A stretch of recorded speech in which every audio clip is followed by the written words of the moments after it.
Tu peux lier.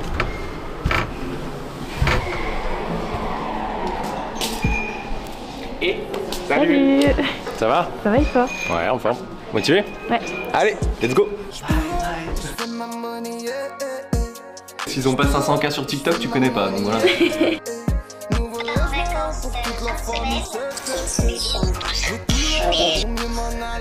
Même aucune blague, il a pas pris. Monsieur Kellen, on vous respecte.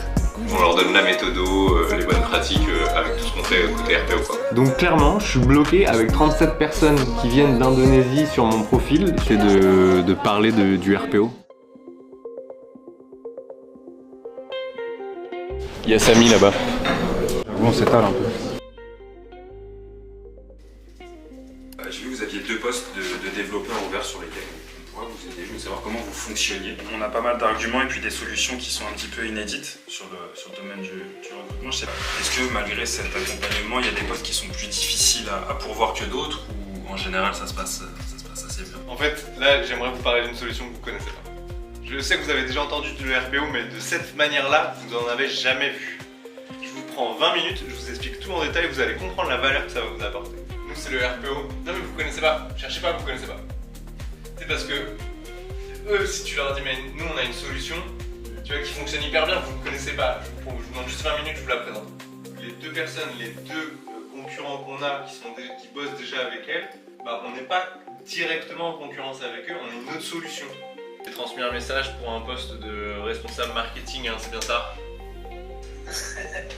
Rassure-toi, c'est pour le poste DevOps. C'est une filiale de qui est un énorme éditeur de logiciels. Et donc sur cette trentaine de personnes-là, il y a une quinzaine de profils qui sont dans l'équipe tech. Et l'idée aujourd'hui, c'est de récupérer l'environnement DevOps parce qu'il est organisé et géré par la société. Et donc bah, ça pose des problèmes de flexibilité, ça pose des problèmes d'autonomie, de création de leur environnement. Donc ils ont besoin de quelqu'un d'assez senior, assez confirmé pour récupérer cette partie-là. Merci de prendre le temps d'échanger. L'idée c'est que je te présente un peu plus en détail le projet. Le poste c'est du full remote. Réseau, sécurité, ce genre de choses. Je fais de l'informatique du quotidien, j'installais les ordinateurs, j'ai une solution de data tout intégrée. Est-ce que ça c'est des rôles qui te plaisent? À l'issue de cet échange avec lui, tu rencontreras un profil technique. La gestion électronique des documents. Tu vois, parce que moi j'ai une quinzaine de postes là qui correspondent, donc je peux pas lui présenter forcément tout de suite le bon poste. Je regarde ce qui match le plus grâce aux infos qu'il m'a données, et après je reviens vers lui avec l'information la plus pertinente. Si j'ai rien de pertinent, je le tiens au courant. Ça s'appelle une préqualification. L'idée c'est vraiment d'avoir un petit call de 10-15 minutes pour savoir quel type de projet je peux t'apporter. Donc quand ça match, bah, je parle tout de suite du projet. Quand ça match pas, j'en parle pas. Là on avait un candidat qui a un background technique qui est hyper impressionnant, des écoles vraiment qui sont hyper impressionnantes, une passion pour la partie technique qui se ressent très vite. En revanche, il y a un problème majeur sur la communication. Les 45 minutes d'échange, j'ai fait que aller chercher l'info. C'était dur d'avoir une phrase entière, j'avais l'impression de l'embêter quand je lui posais des questions alors que je m'intéressais à lui, à sa vie. Concrètement, c'est rédhibitoire. Oui, Samy de la société Individu. Vous me disiez que vous étiez assez avancé dans les process. J'ai vu que le poste était toujours ouvert. Ouais, vous avez plutôt gelé le recrutement. Samy de la société Individu. Je pars en vacances fin de semaine. Ok. On n'est pas encore ouvert à des nouveaux cabinets. On doit faire le point avec mon binôme. Mais aujourd'hui, on n'ouvre pas forcément un nouveau cabinet de recrutement. Eh ben, je vous souhaite de bonnes vacances. Il est passé de je dois faire le point à on n'ouvre pas. La fiche de poste est toujours ouverte, donc je me suis permis de vous rappeler. Bah, parce qu'on est toujours vigilant sur les profils intéressants, tout ça. Okay. Et je ne souhaite pas être assisté. Il n'y a pas de souci, bonne journée. Bonjour, je m'appelle Hakim Kren, je travaille pour la société Individu. Je suis recruteur tech et nous, dans notre formule, en fait avec Individu, on aide les sociétés comme la vôtre à justement recruter efficacement sur ces types de postes-là. On arrive très bien à chasser par nous-mêmes et par nos propres moyens. Trop bien. Du coup, voilà, ouais, donc sincèrement, pour l'instant, on n'a pas l'utilité de faire appel à un cabinet. Bah oui, je vois bien, l'idée c'est de réduire les coûts et puis si vous pouvez recruter par vous-même. Moi je cherche seulement à aider les entreprises qui ont besoin de moi. Si vous n'avez pas besoin de moi, bah, c'est que vous faites bien le boulot et il n'y a pas de sujet sur ça. Ça va être une question, ça va être peut-être un peu curieux, mais je voulais comprendre pourquoi vous avez des bureaux. Parce que simplement le milieu du gaming est très bon. J'imagine que ça a dû être un chantier aussi de créer l'entité là-bas. Ça l'est toujours. Je pose la question parce que c'est pas des villes qu'on retrouve assez souvent dans l'écosystème parisien. Ouais, non, bah le milieu du gaming est très bon. Et bah c'est pas tombé dans l'oreille d'un sourd. C'est beau quand même. Ah, on a tout ce poste là. C'est beau, hein. C'était genre la balle le plus facile de ma vie. Je lui dis ouais salut, j'ai vu que vous aviez un post en ligne. Vous aider? Ouais. J'ai vu que vous aviez un post en ligne, vous l'avez posté il y a 1 mois. On est 1 mois plus tard, il y a toujours le post. Est-ce que vous avez toujours besoin d'aide? Ouais. Et bah comment on fait? Il a pas rigolé. Il a pas, même aucune blague. Il a pas pris. Qu'est-ce qu'il a dit Kalen ce matin? Joseph Kalen, Monsieur Kalen, on vous respecte. Je connais pas. Non, toi tu les connais pas, c'est sûr. Toi, à partir du moment où s'ils ont pas 500K sur TikTok, tu connais pas, donc voilà. Sous il colle là. Je cherche en ce moment une recruteuse qui est spécialisée dans le droit, qui a l'expérience sur le recrutement de ces profils-là, soit des juristes, soit des avocats, pour une grosse boîte tech qui développe justement un de ses services juridiques. Bah là j'avais un meeting avec une recruteuse spécialisée dans le droit, et donc j'ai besoin d'aller chercher des profils qui sont assez seniors, qui ont cette expertise métier pour à la fois accompagner le client de la meilleure des façons, et nous derrière on arrive avec notre surcouche recrutement, tu vois, où on leur donne la méthodo, les bonnes pratiques avec tout ce qu'on fait côté RPO quoi. Je te laisse, j'ai un petit truc à faire là. C'était pourtant très simple.